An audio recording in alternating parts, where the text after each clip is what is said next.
বিসমিল্লাহির রহমানির রহিম। শহীদ জিয়ার জন্মবার্ষিকী উপলক্ষে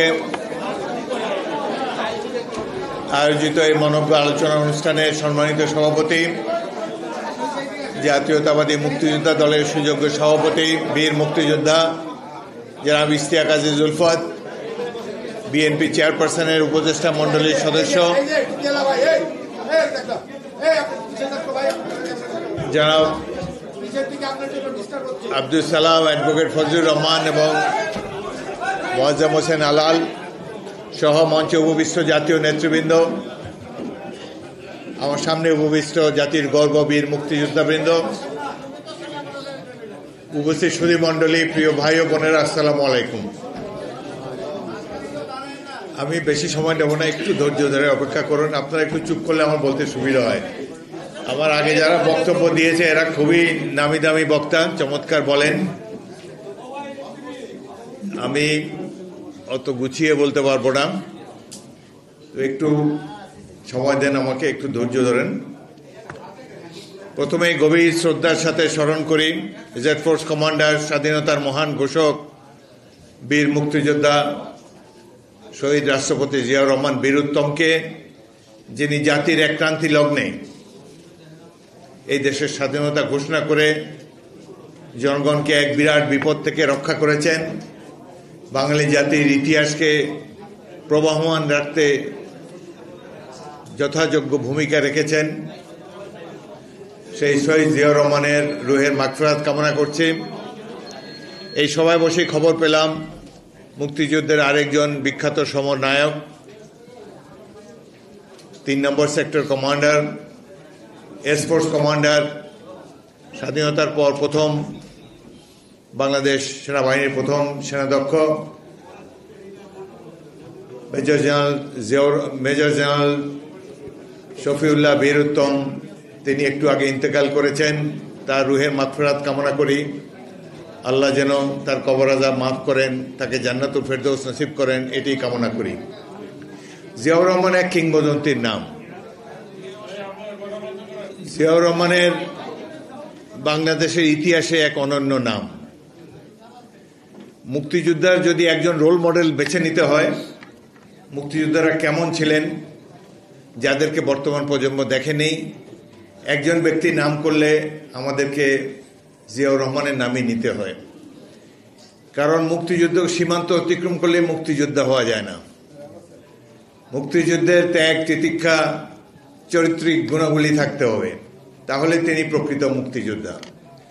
4 বছর এই রাষ্ট্র শাসন করার পর, অত্যন্ত ক্ষমতাধর রাষ্ট্রপতি থাকার পর যখন তিনি মৃত্যুবরণ করলেন, দেখা গেল ব্যাংকে তার কোনো টাকা পয়সা নাই, এই বিশাল বাংলাদেশে তার কোনো জমি নাই, কোনো ধন সম্পত্তি তিনি রেখে যাননি। তিনি তো মুক্তিযোদ্ধা। অনেক মুক্তিযোদ্ধা আমরা জানি, নাম কাওয়াস্তে মুক্তিযোদ্ধা শুধু সীমান্ত অতিক্রম করেছেন, যার জীবন কোনোদিন বিপন্ন হয় নাই, কোনো শত্রু সৈন্যের সাথে তার দেখাও হয় নাই, তাকে মেশিন গানের গুলি বৃষ্টির মধ্যে দিয়ে শত্রুর বাংকারে ঝাঁপিয়ে পড়তে হয়নি। তাকে আমরা মুক্তিযোদ্ধা হিসেবে জেনেছি মিরপুর, মোহাম্মদপুর, অন্যান্য অঞ্চলে বাড়িঘর দখল করার সময় কিংবা লুটপাটের কালে বোঝা গেছে যে তিনি একজন মুক্তিযোদ্ধা। সুতরাং প্রকৃত মুক্তিযোদ্ধারা, এবং তাদের অনেকেই এখনো পাদপ্রদীপের অন্তরালেই রয়ে গিয়েছেন, যাদের মধ্যে একজন শহীদ রাষ্ট্রপতি জিয়াউর রহমান। এই যে স্বাধীনতার ঘোষণা তিনি দিলেন, মুক্তিযুদ্ধ এত বছর পরে মাঝে মাঝে চিন্তা হয়, ভাইরে please just give me 10 minutes, give me 10 minutes.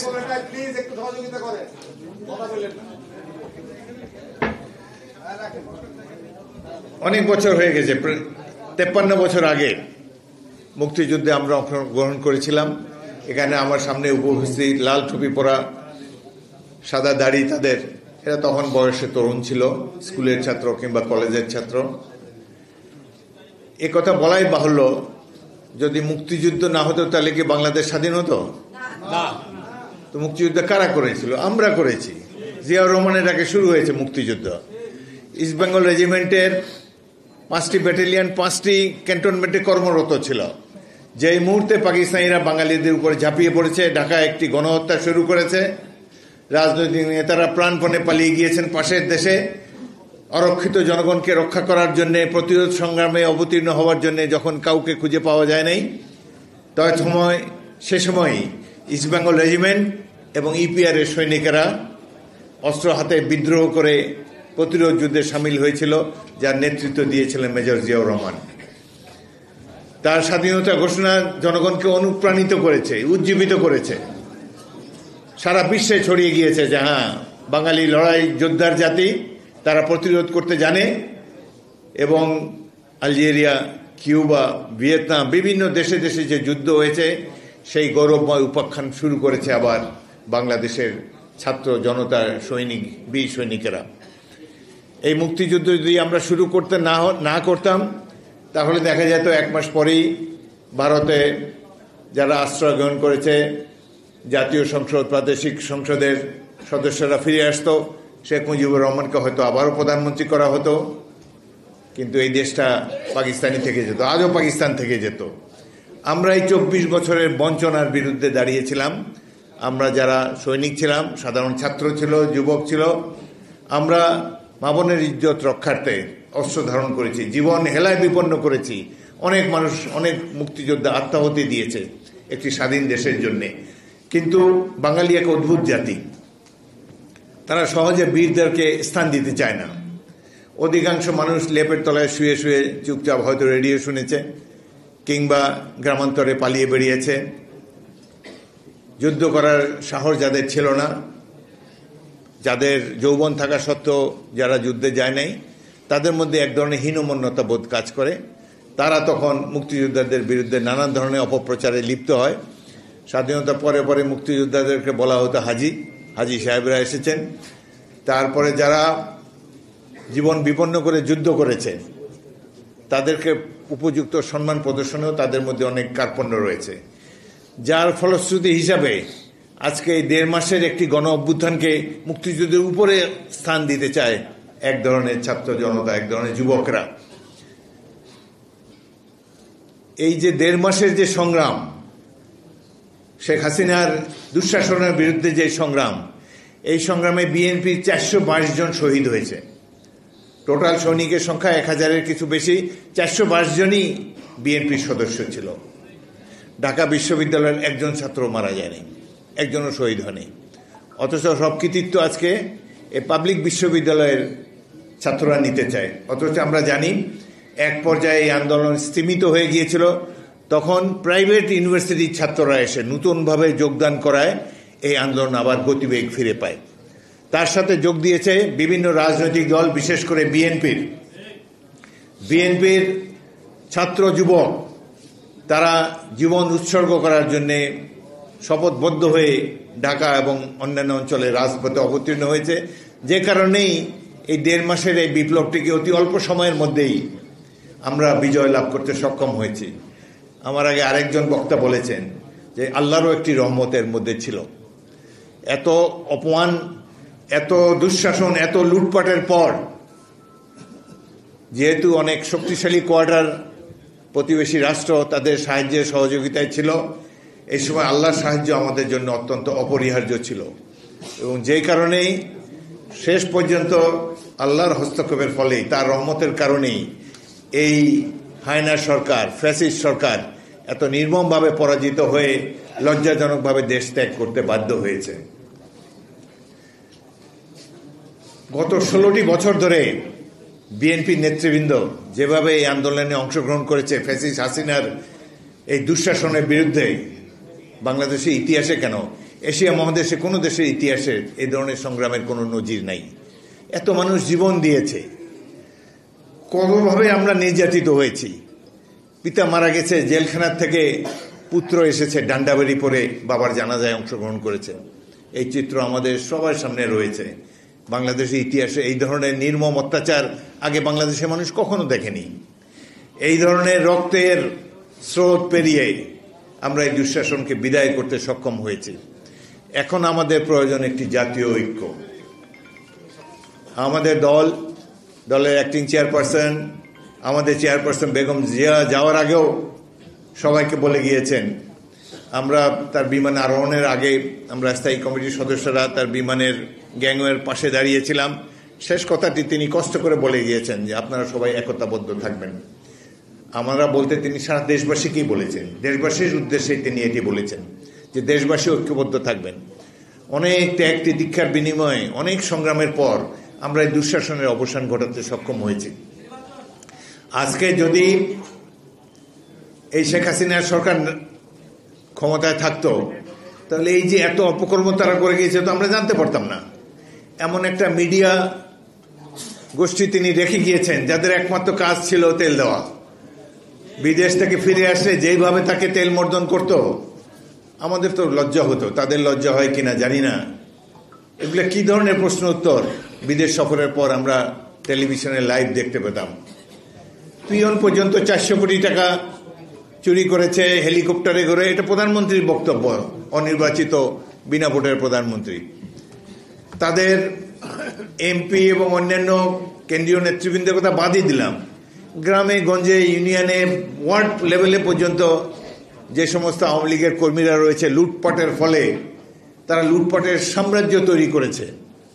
দেশে বিদেশে অগাধ বিত্ত অর্থ সম্পদ তারা রেখেছে। একটা প্রতিমন্ত্রী, ভূমি প্রতিমন্ত্রী 360টি বাড়ি শুধু লন্ডন শহরে, আমেরিকাতে আছে, দুবাইতে আছে। কি ধরনের ঐতিহাসিক লুটপাট তারা করে গিয়েছে। বাংলাদেশের কেন, পৃথিবীর কোনো ইতিহাসে কোনো দল এরকম ব্যাপক লুটপাট করেছে তার কোনো উদাহরণ আর ভবিষ্যতে পাওয়া যাবে না। এরপরে আমরা সুযোগ পেয়েছি আল্লাহর রহমতে, বিএনপি এবং অন্যান্য বিরোধী দল এবং ছাত্র জনতারও অনেকে ত্যাগ স্বীকার করেছে, যার ফলে আমরা আবার নতুন করে গণতন্ত্র পুনঃপ্রতিষ্ঠার একটা সুযোগ পেয়েছি। সুতরাং এই সময় আমাদের উচিত সবাই যেন ঐক্যবদ্ধ থাকি। বিশেষ করে এই সরকারের প্রতি একটা জিনিস আমাদের বলতেই হয়, এই সরকারের অধিকাংশ সদস্যের মধ্যে, অধিকাংশ উপদেষ্টাদের মধ্যে তারা কিন্তু এই জুলাই আগস্ট গণ অভ্যুত্থানের চেতনা ধারণ করেন না। এদের মধ্যে 2-1 জন ছাড়া এমন কোনো উপদেষ্টা নাই যিনি একটা স্ট্যাটাস দিয়েছেন এই শেখ হাসিনার সরকারের বিরুদ্ধে, একটা কথা বলেছেন মিডিয়াতে দুঃশাসনের বিরুদ্ধে, খুঁজে পাওয়া যাবে না। তারা নিরুপদ্রব জীবন কাটিয়েছেন। এখন সুযোগ হয়ে গেছে, বাড়ি হয়তো একটা পার্টিকুলার জেলায়, এই সুযোগে কিংবা অন্য কোনো একটি প্রতিষ্ঠানে কাজ করার সুযোগে আজকে উপদেষ্টা পরিষদে বসে গিয়েছেন। বসুন, কিন্তু ভুলে যাবেন না আপনাদের প্রধান কাজ হলো একটি সুষ্ঠু নির্বাচন দেওয়া এবং ক্ষমতা হস্তান্তর করা। এই অন্তর্বর্তী সরকারের প্রধান কাজ হলো একটি সুষ্ঠু নির্বাচনের মাধ্যমে জনগণের প্রতিনিধিদের কাছে দায়িত্ব হস্তান্তর করা। কিন্তু এই কথা তারা বলে না, ভুলে গিয়েছে। এরশাদের স্বৈরশাসন আমরা দেখেছি, ওই সময় মুখে মুখে একটা কথা চালু ছিল, এরশাদের চুল কম ছিল, চুল কাটতে নাপিতের খুব অসুবিধা হতো। গেলে যখন দেখে যে চুল কাটতে অসুবিধা, নাপিত একটা প্রশ্ন করতো, স্যার ইলেকশন দিবেন কবে? এটা শুনলেই তার চুল খাড়া হয়ে যেত, তখন সে আরামে চুল কাটতে পারত। এই সরকারদের একই অবস্থা, ইলেকশনের কথা বললেই তাদের চুল খাড়া হয়ে যায়। বা ইলেকশন কি কোনো অন্যায় কাজ, অপকর্ম? গত 16-17 বছর আমরা জীবন দিয়েছি, বারবার জেলে গিয়েছি। আমি ক্ষুদ্র মানুষ, এখানে আলালের তো কয়েকশো মামলা, সালাম ফজলুদের সবারই অসংখ্য মামলা, আমিও 5 বার জেলে গিয়েছি। আমরা তো অনেক ত্যাগ স্বীকার করেছি, সাজা পেয়েছি। সর্বশেষে যাওয়ার আগে আমাকে 2 বছরের সাজা দিয়ে গেল, আমি নাকি জনতা ব্যাংকের বাস পুড়িয়েছি। 34 বছর আগে এই ব্যাংকের চেয়ারম্যান ছিলাম আমি তাদের বাস পড়াতে গিয়েছি, সাজা একটা দিয়ে গিয়েছে। যাই হোক, কষ্ট লাগে অনেক। এত ত্যাগ তিতিক্ষার বিনিময়ে আমরা অন্যের কৃতিত্ব সম্মান করি। বিশেষ করে শহীদ আবু সাইদ, তিনি তো চিরকালের হিরো বাংলাদেশের।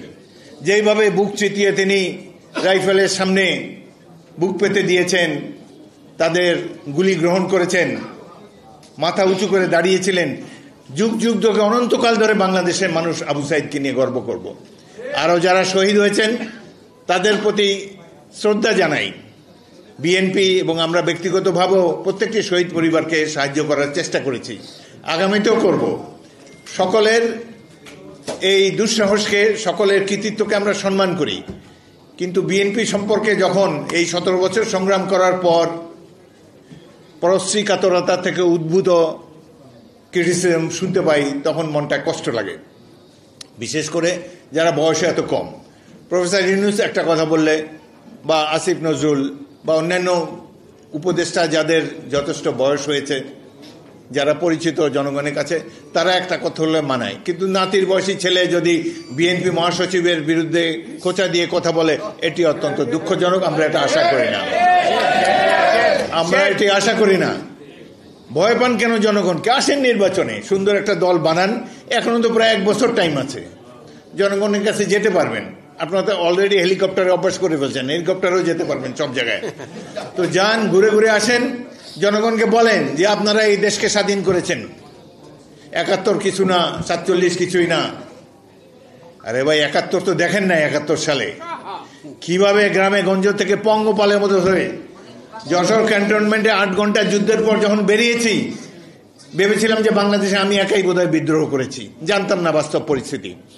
বাইরে আসার পর পাশে একটা গ্রাম ছিল খিতিবদিয়া, সেখানে যাওয়ার পর দেখি হাজার হাজার ছাত্র যুবক লাঠি, দা, খন্তা, কুড়াল ইত্যাদি নিয়ে দাঁড়িয়ে আছে। বলে, স্যার অস্ত্র দেন, যুদ্ধ করব। এদের মধ্যে থেকে 500 ছাত্রকে আমি ভর্তি করেছিলাম আমার ব্যাটালিয়নে, যার 100 জীবন দিয়েছে রণাঙ্গনে। আমি নিজেও যুদ্ধে আহত হয়েছিলাম। সেই মহাসংগ্রাম আপনারা দেখেননি, কল্পনাও করতে পারবেন না। খালি ভীতু বাঙালিদেরকে দেখে আপনারা অভ্যস্ত হয়েছেন, বীর শ্রেষ্ঠদেরকে দেখেন নাই, 71-এর লড়াকু তরুণদেরকে দেখেন নাই। এই দেশ আমরা যুদ্ধ করে স্বাধীন করেছি, ভারত স্বাধীন করে নাই। ভারতের অংশগ্রহণ না হলেও আমরা দেশ স্বাধীন হতাম। এখন সীমান্তে আমার প্রতিবেশী দেশ আবার গন্ডগোল শুরু করেছে। তাদের পছন্দের নেত্রী বিদায় হয়েছে, তাদেরও গাত্র জ্বালা শুরু হয়েছে। বাংলাদেশে মানুষের ফসল কেটে নিয়ে যান, আম গাছ কেটে নিয়ে যান, নানাভাবে গুলি করে সীমান্তে প্রতিদিন মানুষ হত্যা করেন। আমরা নীরবে অবলোকন করছি। ভুলে যাবেন না, এই দেশটা যুদ্ধ করে আমরা 71 সালে স্বাধীন করেছি। প্রয়োজন হয় আবারও ইনশাআল্লাহ আমরা যুদ্ধের ময়দানে। একবার 27 বছর বয়সে যুদ্ধ করেছি, এখন 81 বছর বয়সে আবারও অস্ত্র ধারণ করব সকল অন্যায় এবং অবিচারের বিরুদ্ধে। সুতরাং বিএনপি যদি দায়িত্ব পায় নির্বাচনের মাধ্যমে, আমি বারবার বলেছি, আমরা এই দেশের তরুণ সমাজকে মিলিটারি ট্রেনিং দেব, কম্পালসারি মিলিটারি ট্রেনিং দেব, অন্যান্য উন্নত বিশ্বের রাষ্ট্রের মতো, যাতে করে আমাদের এই স্বাধীনতা সার্বভৌমত্ব নিয়ে কেউ কোনো ধরনের ছিনিমিনি খেলতে না পারে। এখন যারা ক্ষমতায় এসেছেন, অতীতে তত্ত্বাবধায়ক সরকার ছিল 3 মাসের জন্য। আপনারা তো 30 বছর থাকতে চান যা মনে হচ্ছে। এতদিন সময় দেওয়া না, সম্ভব হবে না। কারণ অনির্বাচিত সরকার একটি দুর্বল সরকার। নির্বাচিত সরকার যেমনই হোক, তারা জনগণের সমর্থন নিয়ে আসে ক্ষমতায়। পরে যদি ভালোভাবে রাষ্ট্র চালাতে পারে থাকবে, রাষ্ট্র চালাতে না পারলে আবার গণ অভ্যুত্থানের মাধ্যমে তাদেরকে বিদায় করে দিয়েন। কিন্তু প্লিজ গণতন্ত্রকে অবহেলা করবেন না। স্বাধীন দেশের রক্ষা কবচ হলো গণতান্ত্রিক ব্যবস্থা। গণতন্ত্র খুব ভালো না, ভালো ব্যবস্থা না, কিন্তু এর চাইতে ভালো ব্যবস্থা এখন পর্যন্ত আবিষ্কৃত হয় নাই। সুতরাং গণতন্ত্রের প্রতি আমাদের দৃঢ় আস্থা থাকতে হবে, জনগণের রায়ের উপর আস্থা থাকতে হবে। এখন একটা কথা, উপদেষ্টাদের কথা মনে হয় ইলেকশন দিলেই বিএনপি এসে পড়বে। তো ভাই, এটা তো আমাদের দোষ না। বছরের বছর সংগ্রাম দিয়ে, রক্ত দিয়ে আমরা এই পজিশনে এসেছি। বিএনপি বারবার নির্বাচিত হয়েছে সুষ্ঠু ইলেকশনে শহীদ জিয়াউর রহমানের আদর্শকে ধারণ করে। আমরা সেই আদর্শ ধারণ করে আগামী দিনে পথ চলতে চাই। আমরা 31 দফা দিয়েছি, তার আগে আমাদের চেয়ারপারসন বেগম জিয়া ভিশন দিয়েছেন। আমরা সব দিক দিয়ে গণতান্ত্রিক ব্যবস্থাকে শিরোধার্য করে একটি কল্যাণ রাষ্ট্র গড়ে তুলতে চাই। সুতরাং নির্বাচনকে ভয় পাবেন না। বিএনপি যে নির্বাচনে বিজয়ী হবে এটা তো কোনো গ্যারান্টি নাই। আপনাদের যে নূতন দল করতে যাচ্ছেন, ক্ষমতা থেকে বেরিয়ে আসে দলটা করেন। কারণ ক্ষমতায় থাকলে আপনাদের নিরপেক্ষতা নিয়ে প্রশ্ন উঠলে তখন দেশের মানুষ অসন্তুষ্ট হবে। নিরপেক্ষ তত্ত্বাবধায়ক সরকার, ইন্টারিম সরকারের প্রধান চারিত্রিক বৈশিষ্ট্য হবে নিরপেক্ষতা। তারা সবাইকে সমান দৃষ্টিতে দেখবেন। এখানে বসে কিংস পার্টি গড়ার চেষ্টা আপনারা করবেন না। প্রফেসর ইউনূস অত্যন্ত সম্মানিত ব্যক্তি, তার কোনো অভিজ্ঞতা নাই রাষ্ট্র পরিচালনায়, তার সাফল্য আমরা দেখতে পাচ্ছি না, তবুও আমরা তাকে সমর্থন জানাবো। কারণ দেশে বিদেশে সবখানে তিনি একজন নোবেল লরিয়েট, সারা বিশ্বে তার পরিচিতি আছে এবং এই মুহূর্তে এই সরকারের নেতৃত্ব দেওয়ার জন্য তিনিই যোগ্য মানুষ। কিন্তু নাবালকদের কথা চলবেন না। আপনি দেশের মধ্যে অনেক জ্ঞানীগুণী ব্যক্তি আছে, অনেক রাজনৈতিক দল আছে যাদের রাষ্ট্র পরিচালনার অভিজ্ঞতা আছে, তাদের সাথে আলাপ করে, দেশের জ্ঞানীগুণী মানুষের সাথে আলাপ করে এই রাষ্ট্রটি চালান এবং দীর্ঘ সময় থাকার চেষ্টা করুন না। যত দিন যাবে অর্থনৈতিক অবস্থা তো খারাপই হচ্ছে। এখন বছরের শেষ সময় এসে আপনি যেই সময় এইভাবে ভ্যাট এবং অন্যান্য কর, শুল্ক ইত্যাদি দিয়েছেন, এটি অনেক ক্ষেত্রেই অমানবিক। এই ব্যাপারে আমরা আশা করি আপনারা প্রয়োজনীয় সংস্কার করবেন এবং যে সকল পণ্যের উপরে অন্যায়ভাবে শুল্ক বসানো হয়েছে এসব শুল্ক অনুগ্রহ করে প্রত্যাহার করেন। দেশবাসী আপনাদের সাথে থাকবে, কিন্তু সকলের প্রতি সমান আচরণ করুন। এই তরুণ যুবকদেরকে মন্ত্রিসভায় স্থান দিয়েছেন, তখনই আমাদের সন্দেহ ছিল এদের উপরে একজন গার্জিয়ান রাখা উচিত ছিল। একজন সিনিয়র দিলেন, তারপর তারা আস্তে আস্তে, ভবিষ্যতে তো এরাই থাকবে, আমরা আর কতদিন? এই আজকের ছাত্ররাই তো আগামী দিনে রাষ্ট্র চালাবে। কিন্তু এখন থেকে তাদেরকে রাজনৈতিক কূটকৌশলের পরিচয় দিবেন না, তাদেরকে এই সমস্ত জিনিস শেখানোর দরকার নেই। এবং তরুণদের উদ্দেশ্যে আমি বলতে চাই, ছাত্র যুবক যারা এই আন্দোলনে বলিষ্ঠ ভূমিকা রেখেছে তাদেরকে আমরা স্যালুট করি। তারা তাদের পিতামাতাকে নিয়ে রাজপথে এসেছে এই সহিংস শাসনকে প্রতিহত করার জন্য। তাদের প্রতি আমাদের সকল সম্মানবোধ রয়েছে। কিন্তু আর বেশি দিন নাই, আপনারা অল্প কিছুটা দিন বরদাস্ত করেন এবং একটা সুষ্ঠু নির্বাচনের ব্যবস্থা করেন। তারপরও ভবিষ্যতে যাতে আপনারা যদি রাজনৈতিক দল করেন, আমরা সেটাকে ওয়েলকাম করি, রাজনৈতিক দলকে ওয়েলকাম করি। আপনারা যদি মনে করেন যে অতীতে যেসব দল রাষ্ট্র পরিচালনা করেছেন তাদের ব্যর্থতা থাকতে পারে, কেউ তো মানুষ ফেরেশতা না, সেই ব্যর্থতা থেকে উত্তরণ ঘটিয়ে আপনারা সুন্দর একটা দেশ গড়ে তোলেন। আপনারা জনগণের কাছে গিয়ে বলেন যে এইটা আমাদের ম্যানিফেস্টো, এইভাবেই আমাদেরকে ভোট দেন, আমরা জনগণের জন্য একটি কল্যাণ রাষ্ট্র প্রতিষ্ঠা করতে চাই। জনগণের কাছে যান, কিন্তু এখানে অন্য দলকে প্রতি বিরূপ কটাক্ষ করে খামাখা নিজেদের ভাবমূর্তি নষ্ট করবেন না। এখনও দেশের মানুষ আপনাদেরকে সম্মান করে, আমরাও আপনাদের ত্যাগ এবং এই 1.5 মাসের সংগ্রামকে নিশ্চয়ই আমরাও সম্মান জানাই। কিন্তু বিএনপি এবং অন্যান্য রাজনৈতিক দলের এই যে 16 বছরের ত্যাগ তিতিক্ষা, এটিকে কোনো ধরনের অবমূল্যায়ন করার চেষ্টা করবেন না। শহীদ রাষ্ট্রপতি জিয়াউর রহমান তিনি সত্যিকারের একজন রোল মডেল ছিলেন। অনেক স্মৃতি তার সাথে আছে। তার সাথে প্রথম দেখা পাকিস্তান মিলিটারি একাডেমিতে খেলার মাঠে, আমাদের 2টি দলের খেলা হচ্ছিল। তিনি হুইসেল বাজিয়ে ডাকলেন, আমি এক দলের অধিনায়ক ছিলাম। তখন তার সাথে তিনি বললেন, ইংরেজিতে বললেন যে আমার নাম জিয়া, আমার যে একটি ব্যাটালিয়ন আছে, খুব ভালো ফুটবল টিম। এবং পরবর্তীকালে তিনি আমাকে অন্য একটি কোর্সের পাস আউটের সময় বললেন যে ইস্ট বেঙ্গল রেজিমেন্ট বাঙালিদের ভবিষ্যৎ, বাঙালিদের গর্ব, তুমি এখান থেকে পাস আউট করে ইস্ট বেঙ্গল রেজিমেন্টে যোগ দেবেন। আমি তার কথা মেনে ইস্ট বেঙ্গল রেজিমেন্টে গিয়েছি এবং অত্যন্ত ভাগ্যবান ইস্ট বেঙ্গল রেজিমেন্টের একজন সৈনিক হিসাবে মহান মুক্তিযুদ্ধে অংশগ্রহণ করার সুযোগ পেয়েছি। তিনি অত্যন্ত ক্রীড়ামোদী ছিলেন, আমিও এক সময় খেলা পাগল ছিলেন। তিনি সেনাবাহিনীর প্রধান যখন ছিলেন তখনও তার সাথে ফুটবল খেলেছি। তিনি বক্সিং চ্যাম্পিয়ন ছিলেন মিলিটারি একাডেমিতে, সর্বগুণে গুণান্বিত একজন ব্যক্তি। তবে বাংলাদেশের মানুষ সবচেয়ে তাকে সম্মান করে তার দেশপ্রেম এবং তার সততার জন্যে। আমি পানি সম্পদ মন্ত্রী ছিলাম। ভারত যখন একতরফাভাবে গঙ্গা নদীর পানি প্রবাহকে বন্ধ করে দেয়, তিনি সরাসরি জাতিসংঘে গিয়েছেন। তিনি কোনো ধানাই পানাই করেন নাই, তাদের কাছে দেন কারবার করেন নাই, সোজা বিশ্ববাসীর কাছে আবেদন জানিয়েছেন যে আমাদের ন্যায্য অধিকার আমরা চাই, পানির ন্যায্য চাই। তার এই দৃঢ়তার ফলেই তৎকালীন ভারত সরকার একটি পানি চুক্তি করতে বাধ্য হয়েছে। একটি মাত্র চুক্তি যেখানে গ্যারান্টি ক্লজ ছিল, অর্থাৎ ফারাক্কা পয়েন্টে বাংলাদেশ কত পানি পাবে তার নিশ্চয়তা ছিল। বাংলাদেশে সেখানে অ্যাভেলেবেল পানির 60 ভাগ ছিল বাংলাদেশের শেয়ার, 40 ভাগ ছিল ভারতের শেয়ার।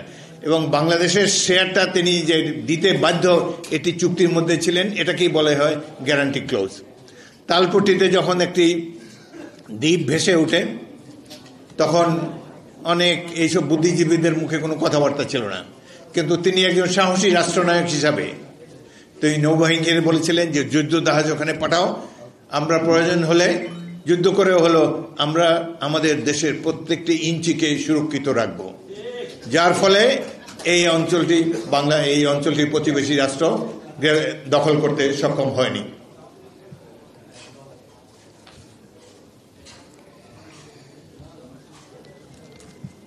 বাংলাদেশের এখন নতুন একটা কথা শোনা যায়, প্রোক্লামেশন, এবং মনে হচ্ছে যেন দেশটা এই প্রথম স্বাধীন হলো।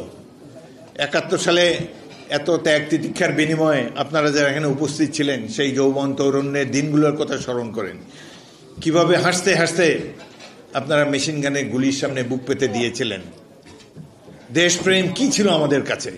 জীবন তো অত তুচ্ছ, জীবন মৃত্যু পায়ের ভিত্ত চিত্ত ভাবনাহীন, এটা ছিল প্রত্যেকটি মুক্তিযোদ্ধার মনের কথা। কিন্তু আমরা যুদ্ধ করেছি কেন? গণতন্ত্র প্রতিষ্ঠার জন্যে। আমাদের কোনো মূল্য তারা দিত না, সেই জন্য আমরা এমন একটা শাসন ব্যবস্থা চেয়েছি যেখানে নিয়মিত বিরতির পর নির্বাচন হবে, সুষ্ঠু নির্বাচন হবে এবং গণতান্ত্রিক ব্যবস্থা আমরা দেখতে চাই। মানবিক মর্যাদা, সাম্য, সামাজিক সুবিচার, এই লক্ষ্য ধারণ করেই আমরা মুক্তিযুদ্ধে অংশগ্রহণ করেছিলাম। এখন তার মধ্যে আসছে কি প্রোক্লামেশন, জনগণ এটা বোঝেও না। তারপর আরেকটা শুনি বহুত্ববাদ। এটা ভাই ঢাকা বিশ্ববিদ্যালয়তে MA পাস করছি, পলিটিক্যাল সায়েন্সই। এই বহুত্ববাদ শুনলে এখনো তো বুঝি না ভাই এইসব কি। জনগণ বোঝে, সোজা কথা বলেন। জনগণ একটা জিনিস বুঝে, যেসব EVM TVM বুঝি না, আমরা সরাসরি সিলমের একটা ভোট দেবো আমাদের পছন্দের ব্যক্তিকে, এবং নিরপেক্ষভাবে এই নির্বাচনে কোনো কিংস পার্টি থাকবে না। জনগণ যাকে ইচ্ছে তাকে ভোট দিবে। সুতরাং এই গণতন্ত্রের অভাবে, সুষ্ঠু নির্বাচনের অভাবে এতগুলো বছর ধরে আমরা সাফার করেছি। এখন আর নানা ধরনের আতেল মার্কা কথাবার্তা বলে সমাজ জীবনে আর বিশৃঙ্খলা সৃষ্টি করবেন না। আমরা গণতন্ত্র চাই, মানবিক মর্যাদা চাই, আইনের শাসন চাই এবং অতি অল্প সময়ের মধ্যে নির্বাচন চাই। দেশের সবচাইতে জনপ্রিয় দল BNP, আমাদের নেতৃবৃন্দের পক্ষ থেকে বলা হয়েছে যে আমরা এই বছরই নির্বাচন চাই। সুতরাং 2025 সালের মধ্যে একটা সুষ্ঠু নির্বাচন দেন। নতুন যারা দল করতে চায় তারাও মাঠে থাকুক, জনগণের কাছে যাক। প্রায় 1 বছর টাইম আছে, টেক ইউর টাইম। কিন্তু এইভাবে রাজনীতিতে কোনো কুটকাচাল করবেন না, প্রতিবেশী রাষ্ট্রকে সুযোগ দেবেন না, বিশেষ করে পতিত স্বৈরাচার। তিনি ভারতে বসে বলছেন যে চট করে বাংলাদেশে ঢুকে যাবে। কেমন করে ঢুকে যাবে আমরা জানি, সেটা বলতে চাই না। তবে দুঃখের বিষয়, এখনো কিন্তু পুলিশ বাহিনী রাহুমুক্ত হয় নাই। এখনো কিন্তু প্রশাসন, ওই শেখ হাসিনার প্রশাসন এখনো বহাল রয়েছে। এই সরকারের তো ক্ষমতা নাই।